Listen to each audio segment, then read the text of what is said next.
bigyan ng lakas ng katawan at tamang kaisipan upang magampanan yung ating trabaho ng maayos at ligtas.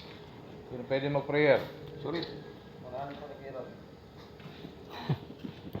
Sige. Kaya na namin.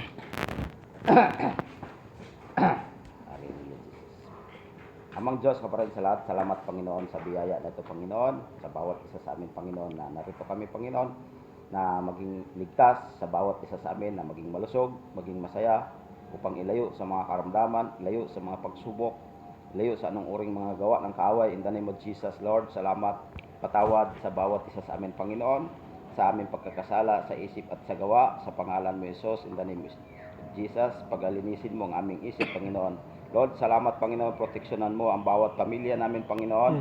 Pagpalaan mo, Panginoon, daluyan mo ng mga pagpapala sa bawat isa sa amin na mayroon mga nag-aaral sa bawat isa na matustusan ang pangailangan. Salamat din, Panginoon, sa supervisor, safety, may-ari ng company, Panginoon. Salamat sa Campus House, Arturo Delgado, salamat sa buhay niya, Panginoon, na ginagamit mo siya bilang daluyan ng mga pagpapala sa bawat isa sa amin. Salamat, Panginoon, sa biyaya na ito, Panginoon, na kinalob mo sa amin. Sa tayong pangalan mo lamang, Jesus. Amen. Hallelujah. Amen. Amen. Okay, so muli, reminders, no? Yung tayo sa publication area, yung ating mga personal protective equipment, no? Napaka-importante. Lalo na yung may mga areas na may bunubuha tayo na pwedeng makabagsak.